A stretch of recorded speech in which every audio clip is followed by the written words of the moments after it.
We are We cultivate. Cultivate. cultivate. Cultivate. Cultivate. Cultivate. We are cultivate.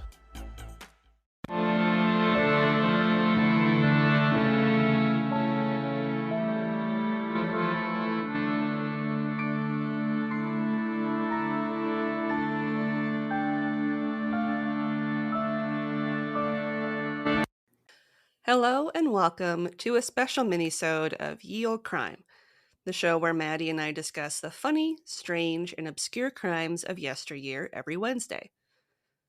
This special bi-weekly segment is called Can You Crack the Cramp-Word?, which is slang for a difficult or obscure term, which I thought was very fitting. And joining me today is Kaydra Brannon from the Perplexity, a mystery podcast. And before we begin, I'd like to give her a chance to tell us a little more about herself and her show before we get started. Welcome. Yes, hi. Thank you so much for having me on. I am a true crime and dark history podcaster for the most part, but I cover all mysterious topics. So I also feel like I've done like my fair share of paranormal. I've always loved a good mystery. So I release new episodes every Wednesday, and I really try to delve deep into the stories. I am a single host female storyteller, so I don't have that co-host to bounce off of, but I've been doing this for a couple years now, and I feel like I've got a good rhythm now and have found a good way to keep the stories entertaining and compelling. I also like to do fairly, not insanely deep, but fairly deep dives into cases. So I do a lot of research for them. I'm proud of the video content I put out as well. I feel like that can be challenging as a podcaster, but I do like full video setup and, the really cool pictures and stuff like that. It's not just like I'm sitting in front of the mic and recording. So It's a lot of fun. That's awesome. As you kind of mentioned, you like the paranormal and you grew up watching, like CSI and shows about ghosts. Do you have a favorite paranormal show that you like enjoying? Oh, that's a great question. Yeah, I grew up watching a lot of shows, like you said, and one of the ones that I would always watch with my dad was Ghost Adventures. So that was like one I really, really liked. And my dad like fully bought into those episodes too. He was like, "Did you hear that?" And this is like back when you could, just like we had to do what is it like the TV guide and find it, and then he'd Yep. be like, "You hear that?" And he'd rewind it, and we'd like play the EVP again, and I like little 10-12-year-old me has no idea what an EVP even is. Yep. But my dad fully bought in, so I fully bought in, and that show is still so entertaining. I still watch it sometimes if I'm trying to like find information about a case I'm covering just to get some ideas of what people are saying about it. But Yep. that show was lots of fun. What about like the unexplained really calls to you? Or do you have like a type of mystery that first kind of grabbed your attention? I feel like the types of mysteries that grab me kind of change because this has been a big learning experience for me. I, grew up watching those shows and stuff, but that really had just, I've found now that's really just scratched the surface of my knowledge, and I'm Yeah. still learning so much. And I think that's kind of the other really fun thing about podcasting is I am learning along with my listeners. And I feel like sometimes they don't know that, which is like super Mhm. nice. It's a compliment. But a lot of my listeners will say, like, "You're so knowledgeable on so many topics, blah, blah, blah." And I'm like, I just found this out this week, actually, like a lot of the times. So it's been really cool. I feel like the things that grip me change because I do such a wide range of topics, but there's definitely things that always are like unsettling, and I'm like, I have to know more. Like, I think disappearances always bother me because it can happen to anybody, right? And it's just that Mhm. idea of like one day you're here, the next day you're not, and then them being unsolved. It's just, they had this whole life, got up day in and day out just like I did, and so to just not know where these people are, why it would happened, that's super unsettling. So those, I feel like those always grip me. I've gotten a lot more into like the historical mysteries, just doing this Mhm. podcast. I actually was not a history person at all, which sounds so strange probably for any of my listeners that might be listening to this to hear, because I do a lot of history. But I like history now, and I think that's largely because I've been able to learn it on my own terms and like learn more sides of history and more correct sides than like what you might hear in school. So that's been really interesting. As far as like one case, that's really tough because again, I cover such a wide range of topics, but specifically things that are like unexplained. This is kind of a random one, but I think about it all the time. So I think this would be a good one to bring up. There is a case that happened in Bexar County, so not too far from where I live here in Texas in Austin. And they labeled it a murder suicide. It's a very sad case. It was a woman who allegedly killed her two young daughters and then killed herself also. Mhm. Yeah, it was very unfortunate, and she died in her boyfriend's mansion, and Hmm. he claims that they had gotten in a fight and he wasn't home. He was very rich, he had a lot of political ties, and the police very quickly ruled it a murder suicide. And by all accounts, she was just this incredible mom. It's called the Inagua Springs tragedy. I covered it pretty early on in my episodes. I want to say it's like in the 30s or 20s in my episode numbers somewhere. The case is still open, but there's just been no movement on it at all.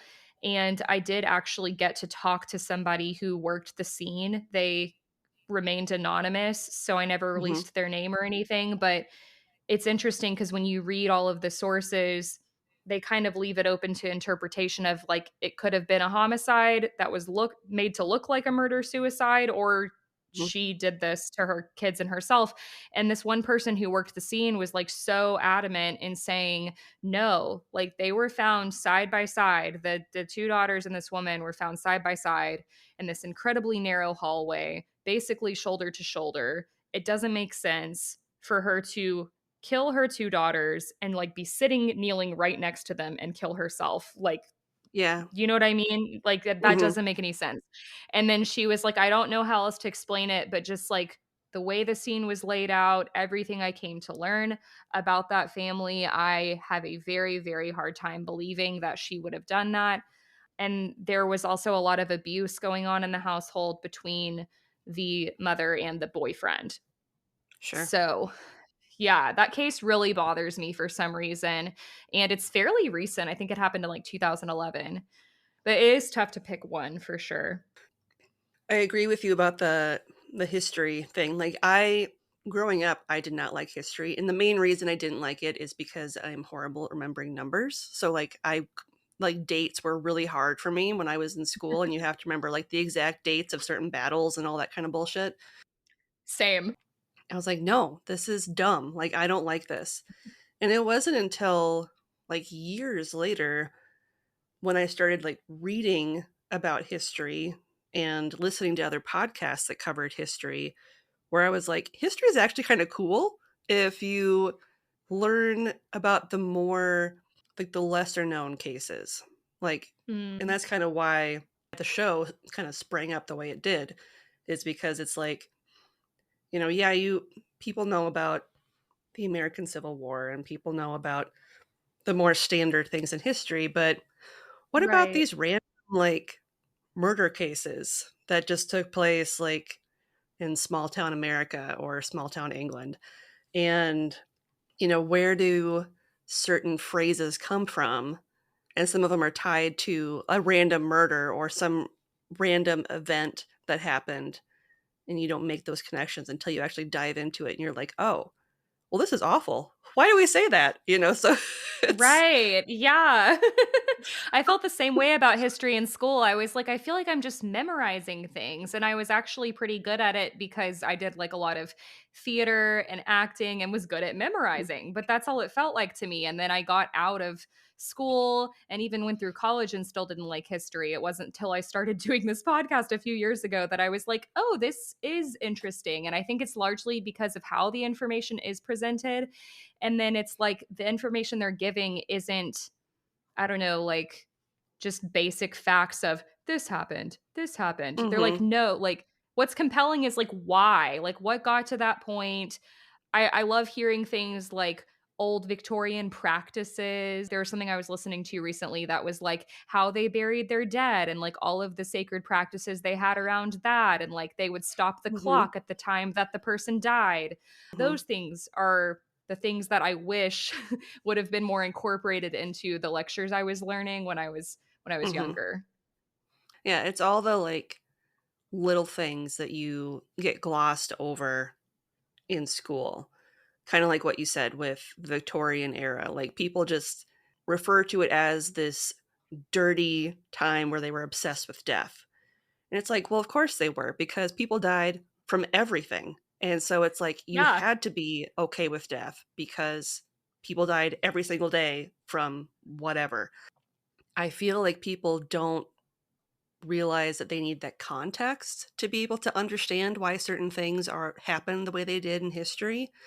Like we did a case recently about child sacrifice back in like way back during like the Aztec era. And it was something where it was like it was an honor to have your child picked to be Wow. sacrificed in the name of the emperor. And to us today, that's horrifying. But it's like if that was your culture and if that was how you grew up and your beliefs, that's just how it was, you know? So it's Yeah. like that kind of context matters when you're referring to certain things in history because to us today, it might seem like this horrifying thing, but that's because we didn't grow up that way. Like that's not, it's completely foreign to us. So that's also Right. Yeah. something that I've really enjoyed by diving into history because it's like you can't put your modern lens on things. You have to view things from the time, which can be hard. So it's like it's very interesting to learn things from that point of view and try not to put Yeah. your modern viewpoints on it. I mean, obviously you can, but like to help you understand. So, Yeah, I struggle with some of those, especially when it's stuff that's like super patriarchal, for example, because I just want yeah, to be like, you're so stupid. But it's also like, that was such a normal day to day thing. And yeah, so those, yeah. And then I think like when you were saying like being obsessed with death, are we not still obsessed with death? Like, exactly. think, the content we consume all the time and then the news that we engorge ourselves with when it's like we're hearing case after case of like these Mhm. tragedies in schools and malls, for example. It's like, we're just consuming those things in a different way, but we're still very Yep, much obsessed with death. exactly. It's just in a different context. Yeah. So my last question for you is, do you have, and you might have already mentioned it, but do you have a true crime case that kind of really grabbed your attention and maybe kind of got you interested in the genre of true crime? Oh, sure. Yeah. I Yeah, the Anaqua Springs tragedy is true crime, but there's also like a bunch of others that come to mind for me. It's hard to think about like what first introduced me though to true crime. Cause like I just think back to the shows I'd watch again with my family. Like we watch, Investigation Discovery and we watch Snapped. And those cases are kind of a Mhm. blur for me because I was Yep. younger and like didn't really research them. So I'd probably just think back to the first things that I really started looking into when I started podcasting. Yeah, there is one that like comes to my mind that didn't introduce me to true crime, Sure. but it's a crazy, crazy story, and it's another disappearance story. It's the story of Tom Young and Keith Reinhard, and it was two men that can't remember which one because it's been a while since I talked about it. Sure. But one of them was a sports writer, very successful guy. He decided to slow down a little bit and just kind of take a break from the crazy swing of things in the big city he was living in. He Mhm. was married. I think he had kids. He was for sure married. And he just kind of said to his wife, like, hey, I'm going to go rent a cabin for a little while and just kind of relax. I think he had some friends out there. So he like gets over there. He's calling his wife every night and he starts writing. He's like writing this story. And he went up into the mountains one day and like disappeared. Oh, you know what it is? I'm so sorry. And I'm just now remembering this. So originally, one of the men was living in this little town, Silver Plume, Mhm. Colorado. And he was like super lonely guy. His dog Gus was always with him everywhere. And he was just like a regular in this tiny town. And he was telling everybody in town that he was going to go to Europe for a couple of weeks. And he went up into the mountains one day just to hike, took his dog with him, and vanished. And then I want to say a couple months went by, and hikers found his and his dog's body, and there were bullet wounds. So the dog had been shot, and the man had been shot. They don't say in the back of the head, but if you like look at the actual pictures of his skeleton, it appears to be occipital.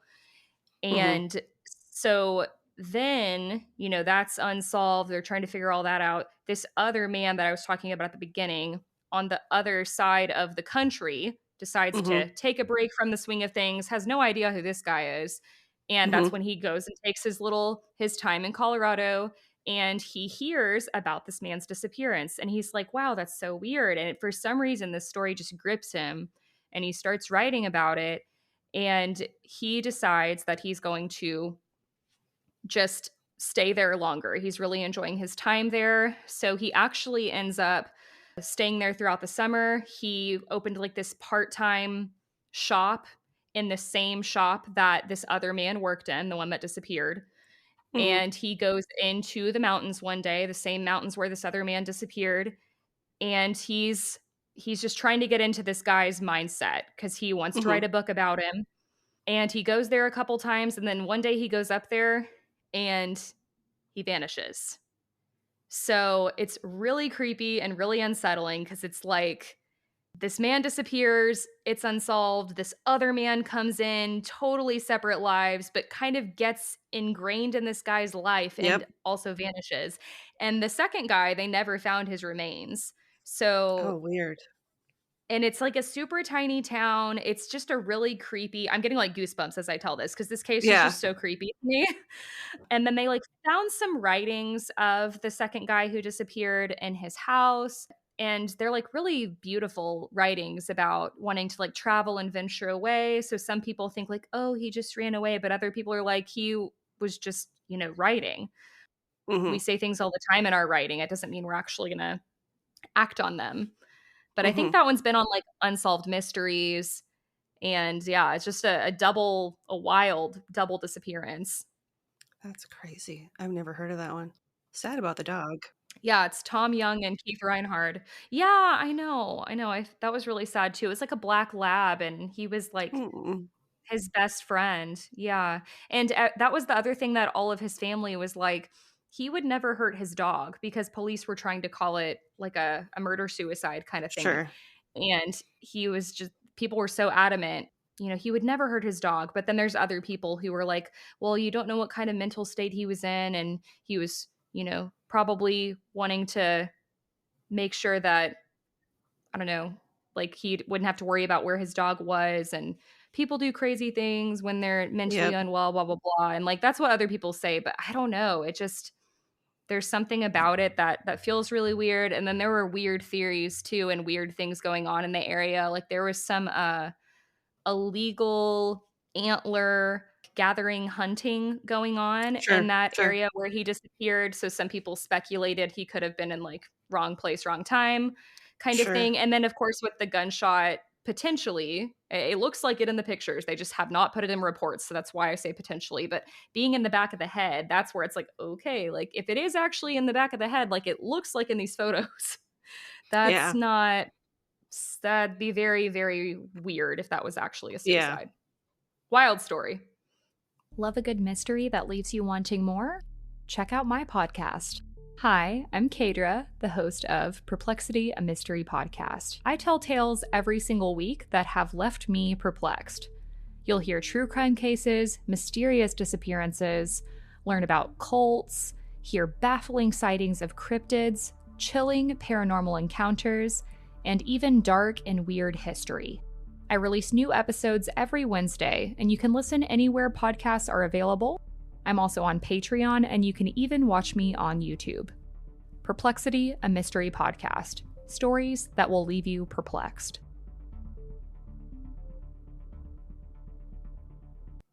Well, on that note, are you ready to Oh, God. try to guess some Victorian slang terms? Yes, I'm nervous, but I will be confidently wrong if it Right. comes to it. And I can give you the words in a sentence, but I can't guarantee the sentence will be helpful. So, Okay. Yeah, I'll take what I can get. I'll take the sentences.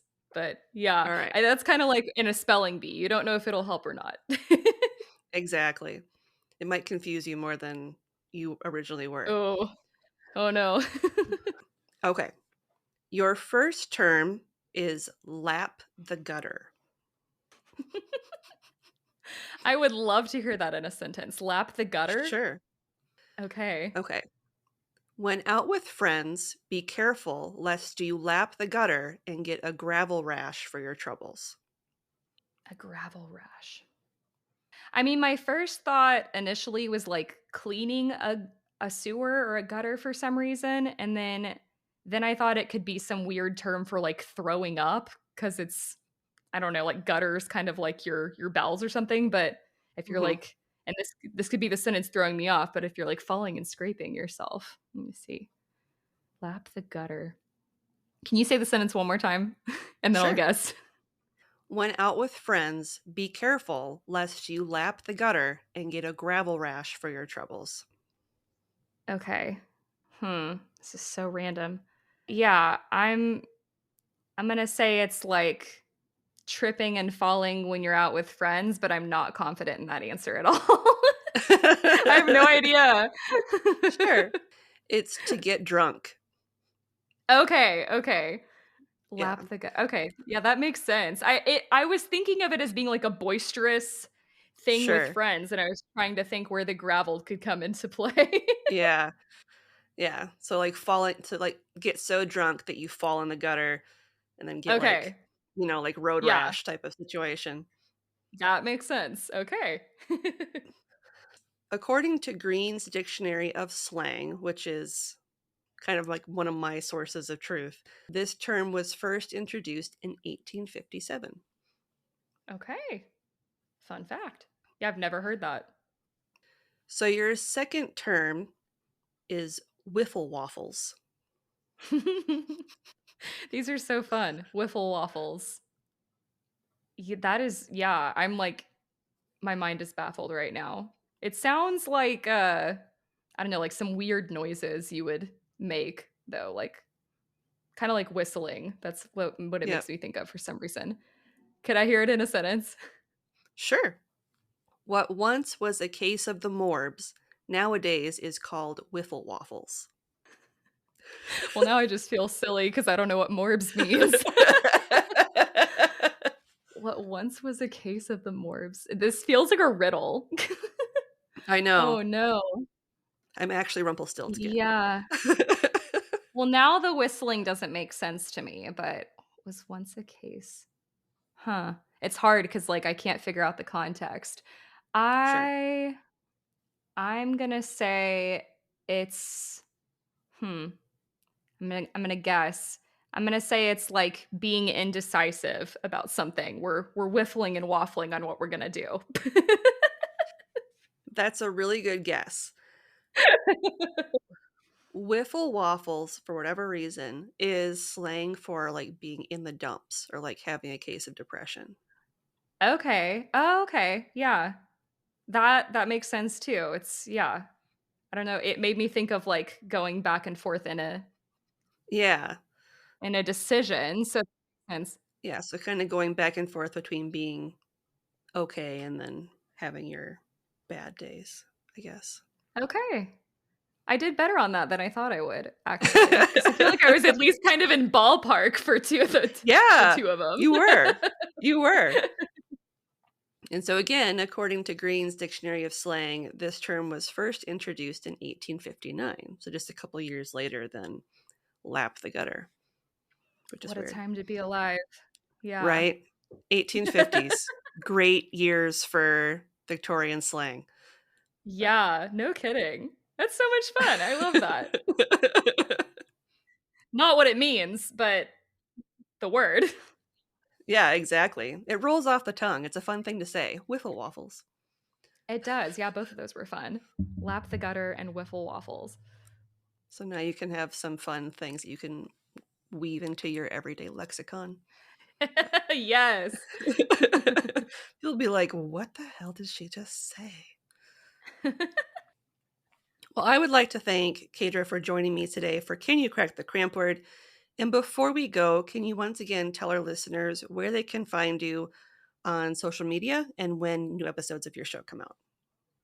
Yes, absolutely. So I release new episodes every Wednesday wherever podcasts are available. You can also watch me on YouTube, and it's, like I said, not just me getting in front of a microphone. It's like a full video production. I've got my spooky setup in the back. I have no idea Yep. if you'll do this on video or not, but I've got a fun spooky setup in the back and lighting. And on everything, I'm at Perplexity Mystery Podcast. So that's on YouTube, TikTok, Instagram. I cover all things mysterious. So I cover my fair share of true crime, but also paranormal, UFOs, cults, disappearances, weird history, cryptids, all Mm-hmm. those kinds of things. Sometimes I have guests on as well. So if that's more your vibe, I've had quite a few guests come on for season 2. And I'm trying to think what else. Oh, I'm very open to like listener requests and like Okay. listener input. So I always appreciate listener stories and topic requests. The podcast is also like solely owned and operated by me. It's a small indie podcast, so if that interests you and you like supporting podcasts like that, I would love to have you. I like engaging with my listeners too. So if you end up liking it, don't be afraid to talk to me. I love to talk to you guys. So, yeah, thank you so much. Yeah. And on that note, as always, I'm Lindsay, and I'll see you next time with another tale as old as crime.